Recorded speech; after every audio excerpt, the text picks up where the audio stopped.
ఒకప్పుడు పిడుగు పడితే దేవతా శక్తి అనుకునేవాళ్ళు. కానీ సైన్స్ చెప్పే ఫ్యాక్ట్ ఏంటిది? ఒక్కసారి పిడుగు పడితే 30,000 యాంపియర్ల నుండి 1,00,000 యాంపియర్ల వరకు కరెంటు ప్రొడ్యూస్ అవుతుంది. కానీ ఒక మనిషి తట్టుకునే కరెంట్ ఎంత? కేవలం 0.003% మాత్రమే. అంటే ఒక్క సెకండ్లో పడే పిడుగు ఒక మనిషి జీవితాన్ని ఒకటే సెకండ్లో భస్మం చేస్తుంది. చాలామంది అనుకుంటా ఉంటారు ఏదో పిడుగులు ర్యాండమ్గా పడతాయి, ఆకాశం నల్లగైతే పిడుగులు పడతాయి, మేఘాలు గుద్దుకుంటే పిడుగులు పడతాయి. కాదు, ఒక బ్రహ్మ రాక్షసుని వల్ల మాత్రమే పిడుగులు పడతాయి. మొబైల్కి ఛార్జింగ్ ఎంత అవసరమో ఒక మేఘానికి కూడా అదే విధంగా ఛార్జింగ్ అంత అవసరం. మీరు ఈ వీడియో ఎండింగ్లో మీరే చెప్తారు ఇది పిడుగు కాదు రీఛార్జబుల్ బాంబ్ అని చెప్పేసి. మీలో ఎంతమందికి తెలుసుకో గవర్నమెంట్ అప్లికేషన్ ఉందని అది ఫోన్లో కనుక మీరు ఇన్స్టాల్ చేసుకుంటే పిడుగులు పడే అర్ధగంట ముందే మీకు సమాచారం వస్తుందని మీలో ఎంతమందికి తెలుసు? అసలు పిడుగులు పడితే ఏం చేయాలి, పిడుగులు మనల్ని మనం ఎలా రక్షించుకోవాలి, ఒకవేళ పిడుగులు పడే సమయంలో మనం ఎమర్జెన్సీ ప్రయాణం చేయాల్సి వస్తే ఏం చేయాలి, సెల్ ఫోన్ వాడచ్చా, స్నానం చేయొచ్చా, గొడుగు వాడచ్చా, ఒకవేళ ఇంటి మీద పిడుగు పడితే ఏం చేయాలి, అపార్ట్మెంట్ మీద పిడుగు పడితే ఏం చేయాలి, ఇట్లాంటి ఇంట్రెస్టింగ్ ఫ్యాక్ట్స్ అని ఈ వీడియోలో మీకు చెప్పబోతున్నాను. మీకు కనుక ఆ వీడియో నచ్చితే లైక్ చేయండి, మా ఛానల్ని సబ్స్క్రైబ్ చేసి మాకు సపోర్ట్ చేయండి. అదేవిధంగా ఈ విషయాలు తెలియని వాళ్ళకి మీ ఫ్యామిలీ అండ్ ఫ్రెండ్స్కి షేర్ చేయండి. ఇప్పుడు స్ట్రైట్గా మనం టాపిక్లోకి వద్దాం. పిడుగు అంటే కరెంటు మాత్రమే కాదు, ఆకాశంలో మన కంటికి కనిపించని యుద్ధం. మరి ఆ యుద్ధాన్ని ముందే పసిగట్టాలంటే మనం ఏం చేయాలి? యుద్ధాన్ని ముందే పసిగట్టాలంటే మనం ఈ అట్మాస్ఫియర్లో ఉన్న మ్యాజిక్ ఏంటో తెలుసుకోవాలి. మేఘాలు ఎప్పుడు 2 కిలోమీటర్ల మీదనే ఏర్పడతాయి. 2 కిలోమీటర్ల లోపల ఉండే వాతావరణం ఎట్లుంటుందంటే 40 డిగ్రీల సెంటీగ్రేడ్ నుండి 20 డిగ్రీల సెంటీగ్రేడ్ వరకు యావరేజ్గా ఉంటుంది. అదే 2 నుండి 5 కిలోమీటర్లు పోతే -10 వరకు ఉంటుంది. అదే 5 నుండి 8 పోతే -30 వరకు ఉంటుంది. అదే 8 నుండి 16 వెళ్తే -60 డిగ్రీల సెంటీగ్రేడ్ వరకు ఉంటుంది. ఇదే అసలైన మ్యాజిక్.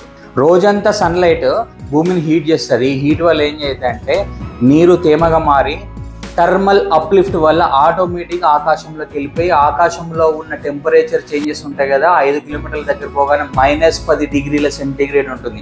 అక్కడ వెంటనే ఆ మంచు వాతావరణానికి, ఆ చల్ల వాతావరణానికి తేమ ఫస్ట్ వాటర్గా మారి వాటర్ డ్రాప్గా మారి అక్కడ నుండి మంచులాగా మారిపోతుంది.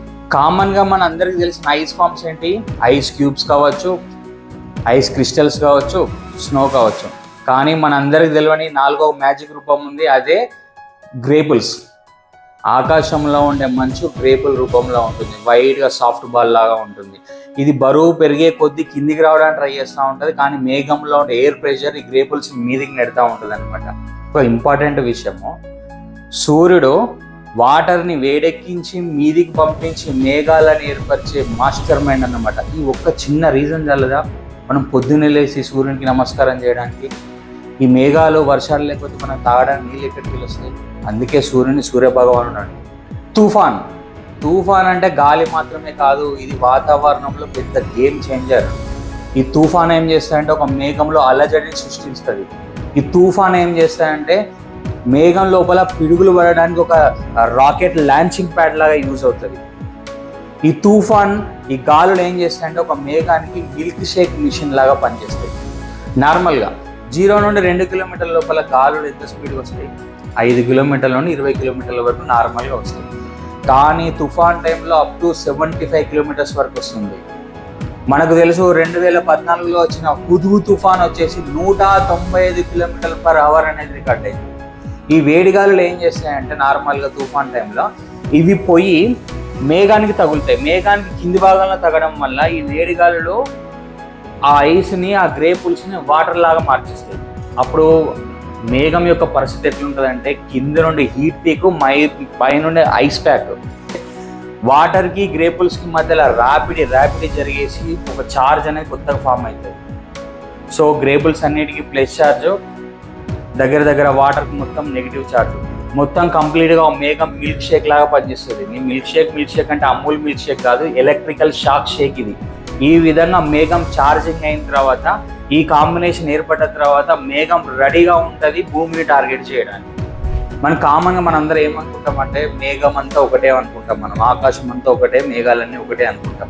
కానీ కాదు, ఆకాశంలో మొత్తం 11 రకాల మేఘాలు ఉన్నాయి.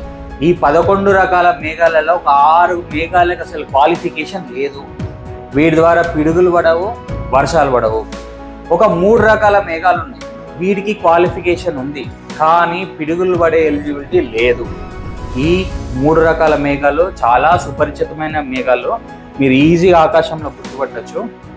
ఒకటి ఆల్టోస్ట్రాటస్ మేఘం అంటారు. ఒక బెడ్షీట్ పరిచినట్టు ఆకాశంలో ఉంటుంది. డే లైట్లో కూడా మీకు సన్ కనిపిస్తూ ఉంటుంది, అప్పుడప్పుడు వర్షం పడుతూ ఉంటుంది. దీన్ని ఆల్టోస్ట్రాటస్ మేఘం అంటారు. చిన్న చిన్న చినుకులు పడతాయి. ఇంకొక మేఘం వచ్చేసి నింబోస్ట్రాటస్. మీకోసం నా ఫోన్లో బంధించాను చూడండి. ఇది ఏంటంటే ఫ్లాట్గా ఉండి గుబురుగా ఉంటుంది, చాలా రెగ్యులర్గా కనబడే మేఘం ఇది. దీనివల్ల కూడా లైట్గా వర్షాలు పడతాయి, వర్షం పడుతుంది, పెద్ద కంటిన్యూస్గా వర్షం ఏం పడదు. దీనివల్ల పిడుగులు కూడా రావు, టెన్షన్ లేదు.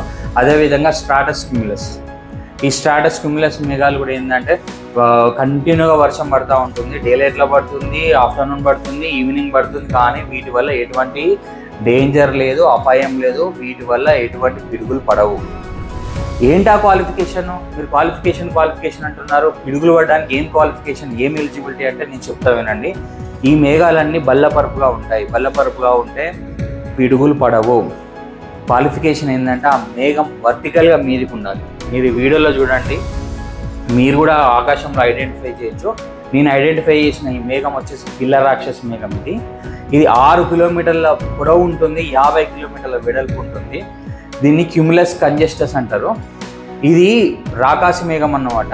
ఈ మేఘం గనక ఏర్పడి దీని ద్వారా వర్షం పడ్డదంటే ఆటోమేటిక్గా ఒక 10 కాలనీలు, ఒక 20 ఏరియాలో ఆల్మోస్ట్ మొత్తం వరదలు వచ్చేస్తాయి. మొత్తం అడుగులోతు వరకు మునిగిపోతుంది. ఈ క్యూములో కంజెస్టస్ మేఘాల వల్లనే జరుగుతుంది అన్నమాట. ఈ క్యూములో ఒక్కసారి మీరు ఇమాజినేషన్ చేసుకోండి, ఒక మేఘం 6 కిలోమీటర్ల పొడవు, 50 కిలోమీటర్ల వెడల్పు అంటే ఎంత వాటర్ స్టోరేజ్ అందులో ఉంటుంది. ఈ మేఘాల వల్ల పిడుగులు పడతాయి. కానీ అసలైన బ్రహ్మ రాక్షసుడు వేరే ఉన్నారు, క్యూములో నింబస్. ఇది రాక్షస మేఘం అన్నమాట. ఈ మేఘాలు గనక ఆకాశంలో ఏర్పడితే హై అలర్ట్స్ అనేది తెలిసిపోతుంది. మనకు వాతావరణ శాఖ వాళ్ళు ముందే చెప్తారు, red alert, orange alert, yellow alert అనేది వస్తాయి. మీరు అలర్ట్ కావాల్సింది. ఈ అలర్ట్ ఇచ్చినామంటే ఆకాశంలో క్యూములో నింబస్ మేఘాలు ఉన్నట్టే 100కు 100% పిడుగులు పడతాయి. మాన్స్టర్ మేఘాలు దగ్గర ఇవి 16 కిలోమీటర్ల పొడవు ఉంటుంది, 150 కిలోమీటర్ల వెడల్పు ఉంటుంది. అంటే 2 ఎవరెస్ట్ల అంత ఎత్తు. మీరు అర్థం చేసుకోండి ఎంత వాటర్ ఉంటుంది అనేది. దీనివల్ల ఒక డిస్టికే మొత్తం వరదలు వచ్చి మునిగిపోతాయి, సర్వనాశనం చేస్తుంది. ఇది చాలా రాక్షస మేఘం అన్నమాట. ఈ మేఘాలు వచ్చినప్పుడు మనకు హై అలర్ట్స్ వస్తాయి. అలర్ట్స్ వచ్చినప్పుడు మనం చాలా జాగ్రత్తగా ఉండడం వల్ల ప్రాణాలు, ఆస్తి అన్నిటిని మనము కాపాడుకోవచ్చు. ఇప్పుడు పిడుగులు ఎలా పడతాయి? పిడుగులు పడడానికి ఒక ప్రాసెస్ ఉంటుంది. మనం అనుకుంటాం ఏదో ర్యాండమ్గా ఎక్కడ పడితే అక్కడ పడతాయి అనుకుంటాం. కాదు, ఇది చాలా సెలెక్టివ్గా పిడుగులు పడతాయి. ఒక్కసారి మేఘం కంప్లీట్గా రీఛార్జ్ అయిన తర్వాత ఏమవుతుందంటే గ్రేపుల్స్ మీద పాజిటివ్ ఎనర్జీ ఉంటుంది, కింద నెగిటివ్ ఎనర్జీ ఉంటుంది. ఈ నెగిటివ్ ఎనర్జీని డిశ్చార్జ్ చేయడానికి భూమినే టార్గెట్ చేస్తుంది. భూమిని ఎందుకు టార్గెట్ చేస్తుంది అంటే భూమి మొత్తం పాజిటివ్. భూమి మీద ఉన్న నువ్వు పాజిటివ్, భూమి మీద ఉన్న నేను పాజిటివ్, భూమి మీద ఉన్న ప్రతి ఒక్క వస్తువు, ప్రతి ఒక్క అణువు పాజిటివ్. ముఖ్యంగా చెట్ల యొక్క పునాదులు భూమి లోపల నుండి మీదుకుంటాయి. అపార్ట్మెంట్లు పునాదులు భూమి నుండి మీదుకుంటాయి. ఇల్లులు పునాదులు భూమి నుండి మీదుకుంటాయి. అదేవిధంగా టవర్లు, జెండా ఎక్కించే పోల్లు, అదేవిధంగా ట్రాన్స్ఫార్మర్లు, అదేవిధంగా పెద్ద పెద్ద హైటెన్షన్ వైర్లు, పొలాలలో కనబడే టవర్లు, సెల్ ఫోన్ టవర్లు, ఇవన్నీ పాజిటివ్. ఈ మేఘాలు ఏం చేస్తాయంటే ఫస్ట్ ఒక ఏరియాని సెలెక్ట్ చేసుకుంటాయి. ఆ ఏరియాలో ఫస్ట్ అది ఏం చేస్తుందంటే చిన్న శాంపుల్ కింద ఒక వీక్ కరెంటుని పాస్ చేస్తుంది. ఆ వీక్ కరెంట్ ఎట్లా వస్తుంది అంటే జిగ్జాగ్ లాగా ఉంటుంది. దీన్ని స్టెప్డ్ లీడర్ అంటారు. చాలా వీక్ కరెంటు. మీకు అప్పుడప్పుడు లైటనింగ్ కనిపిస్తుంది, పిడుగు కనబడదు. వీక్ కరెంట్ని పంపించిన తర్వాత భూమి ఉపరితలం మీద ఏది హైట్ ఉంటుంది ఫస్ట్ ప్రయారిటీ. ఒకవేళ అపార్ట్మెంట్ ఉందా, అపార్ట్మెంట్.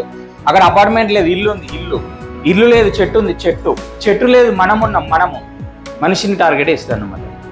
అప్పుడు ఏమైందంటే భూమి మీదకి వెళ్ళి ఉన్న పాజిటివ్ ఎనర్జీ ఆటోమేటిక్గా ఆకాశంలోకి ఎమిటెన్స్ అవుతుంది అన్నమాట. దీనివల్ల ఏమైందంటే ఆ స్టెప్పుడ్ లీడర్ వచ్చేసి దీనికి ఒక పాత్ని ఏర్పరుస్తుంది. కంప్లీట్గా పిడుగు పడడానికి ఒక పాత్ ఏర్పరుస్తుంది. పిడుగు పడ్డ తర్వాత పాత్ ఏర్పడ్డ తర్వాత ఫోర్త్ అండ్ బ్యాక్ వెళ్ళి ఒక స్ట్రాంగెస్ట్ కరెంట్ రేల్మని కొడుతుంది. ఆటోమేటిక్గా గాలి పగిలిపోయేంత కరెంట్ వస్తుంది, గాలి పగిలిపోయేంత శబ్దం వస్తుంది. దగ్గర 30,000 డిగ్రీల సెంటిగ్రేడ్ ఉష్ణోగ్రత అనేది ప్రొడ్యూస్ అవుతుంది. దగ్గర పిడుగు పడితే 5 కిలోమీటర్ల వరకు సౌండ్ వినబడుతుంది. పిడుగు పడితే దగ్గర 50 మీటర్ల ఏరియా స్పేస్ మొత్తము పిడుగుపాటుకి ఎఫెక్ట్ అవుతుంది. అంత కరెంట్ అనేది ప్రొడ్యూస్ అవుతుంది అక్కడ. అందుకే తుఫాన్ టైంలో ఎట్టి పరిస్థితులలో మనం చెట్టు కింద తల దాచుకోకూడదు. చెట్టు కింద తల దాచుకున్నామా డెత్కి ఇన్విటేషన్ ఇచ్చినట్టే. ఒకవేళ చెట్టు కింద ఏదైనా బస్సు పార్కింగ్ చేస్తున్నది అనుకోండి, లోపలికి వెళ్ళి కంఫర్ట్గా ఫీల్ కాకండి. ఆ పిడుగుకి చెట్టు అయినా ఒకటే, బస్సు అయినా ఒకటే. భారీ వర్షం పడుతుంది, పిడుగులు వస్తున్నాయి, ఏదైనా ఎమర్జెన్సీకి బయటికి వెళ్ళాలి. మీరు బైక్ తీసుకొని వెళ్ళకూడదు. హెల్మెట్ ఉంది కదా, నన్ను హెల్మెట్ కాపాడుతుందని అనుకోకండి. చెప్తున్నాను, పిడుగు పడితే తలకాయ ఇటుకల బట్టి అయిపోతుంది.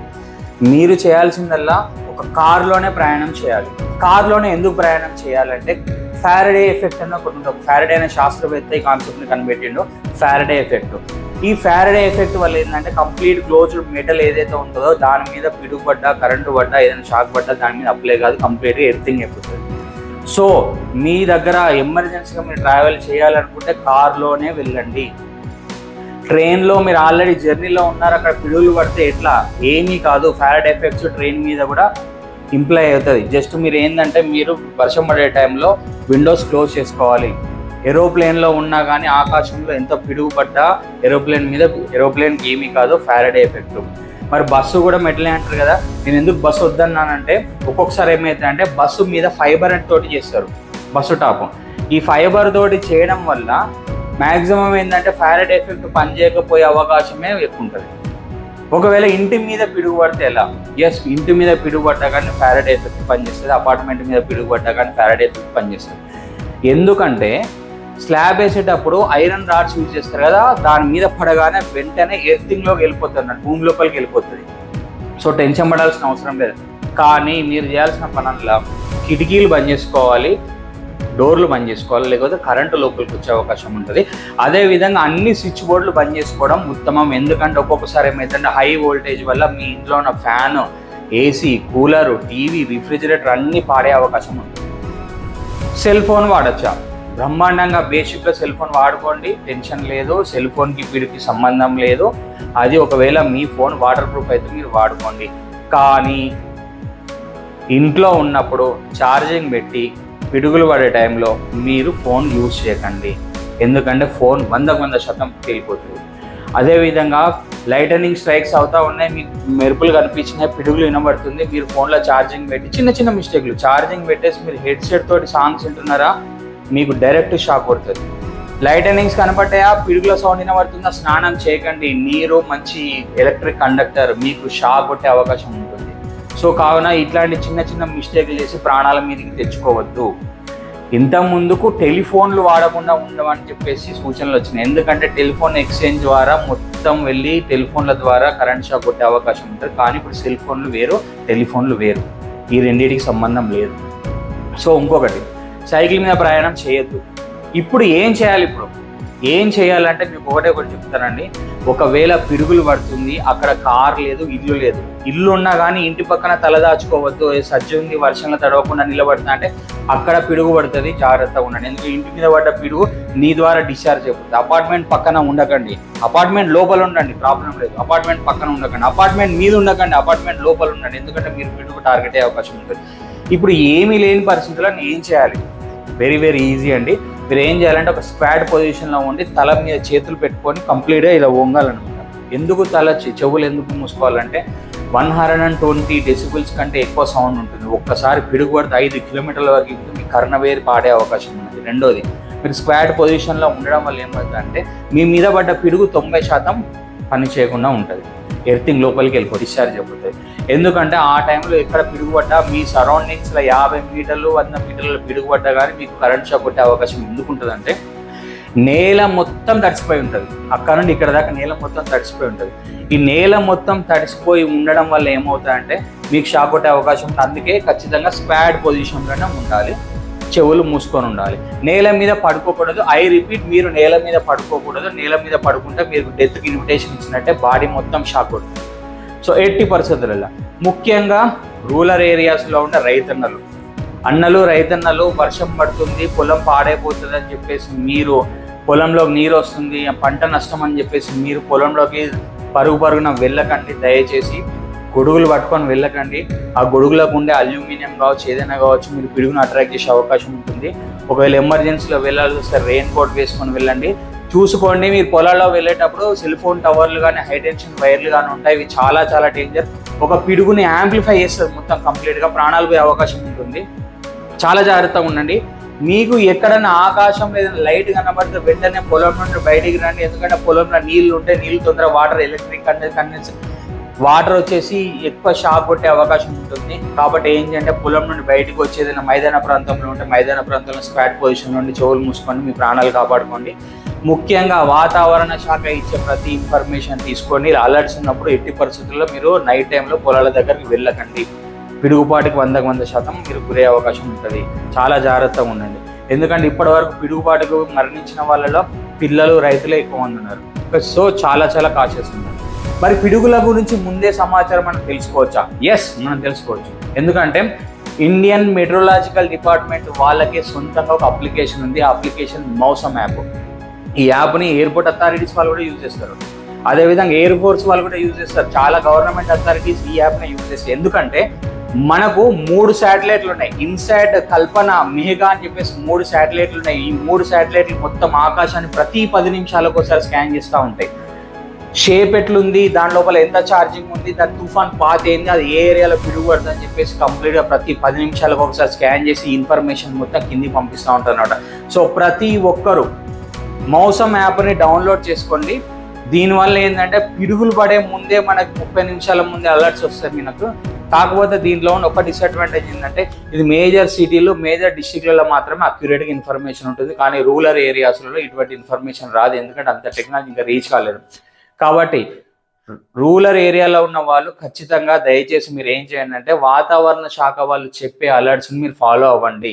ఈ మౌసమ్ యాప్ ఇట్లాంటి అప్లికేషన్ మనం ఈజీగా ఇన్స్టాల్ చేసుకోవచ్చు, అన్ఇన్స్టాల్ చేసుకోవచ్చు. కానీ ఒక్కసారి పిడుగు పడితే మన జీవితాన్ని రీఇన్స్టాల్ చేసుకోలేము. సో వాతావరణ శాఖ అలర్ట్స్ చాలా చాలా చాలా ఇంపార్టెంట్. మా ఈ ప్రయత్నం నచ్చినట్లయితే దయచేసి మా వీడియోని లైక్ చేయండి, మా ఛానల్ని సబ్స్క్రైబ్ చేసుకోండి. మీరు సబ్స్క్రైబ్ చేసుకోవడం వల్ల ఇంకా ఇంట్రెస్టింగ్ టాపిక్స్ చేయాలన్న తపన తాపత్రయం పెరుగుతుంది. Thank you so much.